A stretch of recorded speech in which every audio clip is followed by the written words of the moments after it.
अपघातांचं वाढतं प्रमाण लक्षात घेता हेल्मेट वापरणं आवश्यक असल्याचं मत परिवहन मंत्री दिवाकर रावते यांनी पत्रकार परिषदेत व्यक्त केलं।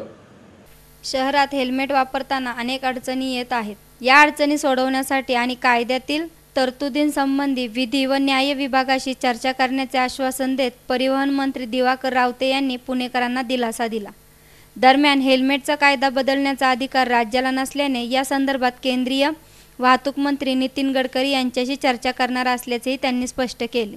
शहरात हेल्मेट सक्ती विरोधात गेल्या 2 दिवसांपासून हेल्मेट सक्ती विरोधी कृती समितीतर्फे सर्व पक्षांचे पदाधिकारी रस्त्यावर उतरले आहेत। हेल्मेट सक्तीबाबत पुणेकरांच्या भावना तीव्र झाल्याने परिवहन मंत्री रावते यांनी आज विधान भवनामध्ये समितीच्या पदाधिकाऱ्यांसमवेत बैठक घेतली। या बैठकीमध्ये सर्वपक्षीय पदाधिकारी आणि सामान्य पुणेकरांच्या भावना रावते यांनी समजून घेतल्या। रावते म्हणाले, हेल्मेट वापरण्याबाबत पुणेकरांनी ज्या भावना व्यक्त केल्या, ज्या अडचणी सांगितल्या त्याबाबत विधी आणि न्याय विभागाच्या सचिवांशी चर्चा केली जाईल। त्यानंतर त्या संदर्भात न्यायालयातही मत मांडले जाईल। पालकमंत्री गिरीश बापट म्हणाले, अपघातांचे वाढते प्रमाण पाहता हेल्मेट वापरणे अशक्यच आहे, पण त्यासाठीची सक्ती करण्यापूर्वी प्रबोधन करण्याची आवश्यकता आहे। मोठे रस्ते, राज्य आणि राष्ट्रीय महामार्गावरून दुचाकी चालविताना हेल्मेट वापरणे बंधनकारक करायला हवे। केंद्र सरकारतर्फे संपूर्ण देशात रस्ते सुरक्षा अभियान राबवले जाते। या अंतर्गत रस्ते सुरक्षिततेसंदर्भात काय उपाययोजना केल्या आहेत हे पाहण्यासाठी सर्वोच्च न्यायालयाच्या निर्देशानुसार समिती स्थापन केली आहे। या समितीला सुरक्षिततेसाठी केलेल्या उपाययोजनांचा अहवाल द्यावा लागतो। त्यामुळे न्यायालयाच्या निर्देशानुसारच राज्यात सर्वत्र हेल्मेट वापराबाबतचे नियम लागू करण्यात आले आहेत, असे परिवहन मंत्री दिवाकर रावते यांनी स्पष्ट केले। सन्मान्य खासदार, सन्मान्य आमदार आणि मनापासून मला प्रथमतः एक गोष्ट आपण स्पष्ट सांगायची आहे, सक्ती हा जो आपण विषय वापरतो तो चुकीचा आहे आणि कोणतीही सक्ती करायचा हा विषय आमच्या मनात तरी असू शकत नाही। आणि हे पुढे मी तुमच्याशी निवेदन करण्यापूर्वी कायद्याने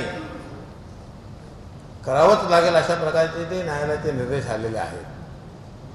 त्याच्या अधीन राहून मी जेव्हा तुमच्याशी संवाद साधतोय तेव्हा प्रथमतः मी इकडच्या पोलीस प्रमुखांना सांगतो की उद्यापासून नाही, आज संध्या दुपारपासूनच सर्व संबंधित मोटरसायकलवर जाणाऱ्या पोलिसांच्या डोक्यामध्ये हेल्मेट असलंच पाहिजे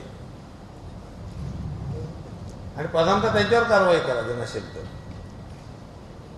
मुंबईमध्ये हे अंमलात आलंय। मला चांगले तुम्ही विषय मांडले तिथे, फक्त हेल्मेटच्या व्यतिरिक्तही विषय चांगले आले। काय असावं, काय नसावं, हे काय एका रात्रीत आलेलं काय असं जे काय सांगण्यात आले मुळात चुकीचं आहे। मी माननीय खासदार महोदयांच्या निदर्शनास आणतो की प्रथमतः हा जो कायदा आहे, मोटर वाहन कायदा, मोटर व्हेकल ॲक्ट, हा केंद्र सरकारचा आहे, हा महाराष्ट्र राज्याचा नाही।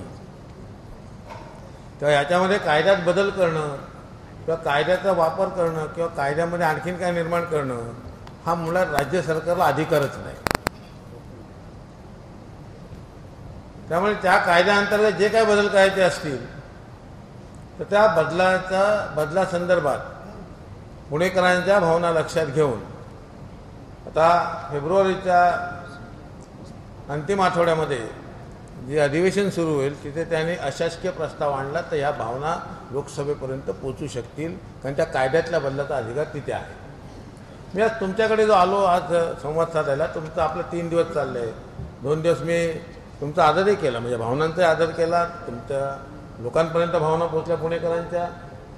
पण मला का कोण जाणे, पण 3 महिन्यापूर्वी निलमताई असं म्हणाल्या होत्या की साहेब पुण्यात या, हेल्मेट वापरणारे आणि हेल्मेटला विरोध करणारे दोघांची आपण बैठक घेऊ। तेव्हा हे विषय पण नव्हते आमच्या पुढे, जाऊन देऊ कुठे आता विषय आहे, उगाच बोलता असं मी त्यांना सांगितलं। मग काल निलमताईंचा फोन आला आणि मला खास करून हे मला निदर्शनास आणले की आपला हा जो पुणेकरांचा हा जो संपूर्ण हेल्मेटच्या संदर्भातला आपल्या या सगळ्या माध्यमातून लोकांपर्यंत पोहोचतो विचार, ज्याच्यात कायद्यात बदल किंवा सवलत द्यायची असते ते अशा कुठल्याही बैठकीत देण्याचा कोणाला अधिकार नसतो, कारण जो आदेश काढलेला असतो तो कायद्याप्रमाणे केलेला असतो। आणि जरूर कायद्यामध्ये बदल करता येतो, कायद्यात काही कमी करता येतं, जास्त करता येतं, काही वेळेला तातडी असेल तर अध्यादेश पण काढता येतो. मुळात मंत्री महोदयांनी सांगितलं हे बरोबर आहे की हा केंद्र सरकारचा कायदा आहे आणि केंद्र सरकारच्या कायद्यात, मूळ कायद्यात आम्हाला बदल करता येत नाही, पण त्याची नियमावली करून काही दुरुस्ती करायची असेल तर ती या राज्यात करून केंद्राकडे पाठवावी लागते. आज साधारणपणे सर्व पक्षाच्या लोकप्रतिनिधींनी ज्या पद्धतीनं ह्या विषयातलं आपलं म्हणणं मांडलं, तिथे कुठेतरी व्यावहारिकदृष्ट्या आता फार छोट्या रस्त्यांवर गल्ली बोळात हेल्मेट घालून महिलांना, लहान मुलांना घेऊन जाणं वृद्ध लोकांनाही अवघड दिसतंय आणि म्हणून जनमानसाचा विचार करून सरकार योग्य तो निर्णय घेईल. तत्पूर्वी मीही आत्ताच्या बैठकीत सहभाग घेताना 50च्या पुढे 80-90ने गाडी चालवणे, 3-3, 4-4 जण स्कूटरवर बसून गाडी चालवणे, त्याच्यात अपघात होणे, काही वेळेला क्षमतेपेक्षा जास्त माल आपल्या गाडीत भरून त्यांनी गाड्या पलटी होणं, उलट्या होणं, हे सगळे प्रकार होतात. त्याच्यातही अपघातात लोक, आता माणसं ट्रकमधनं नेणं अलाउड नाही, पण अनेक वेळेला लग्नाच्या वरातीत माणसं ट्रकमधनं जातात आणि अपघात झाला की 30-40 लोक ती त्याच्यामध्ये मरण पावतात. अशा सगळ्या ह्याच्यात किंवा सगळ्यांचं एकमत आहे की नॅशनल हायवे, स्टेट हायवे, 100 फुटी रस्ते इथं हेल्मेट सक्तीचं केलं पाहिजे.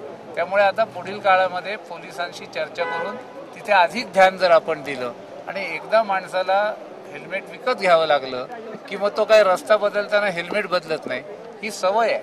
ही सवय आपल्याकडे नव्हती, नाहीये, त्याची आधीच्या काळात गरज नव्हती. गावठाण विभागात साधारण फिरताना स्पीड 15, 20, 25 पर्यंत असतो, पण हायवेवरती तो 70, 80 पर्यंत जातो.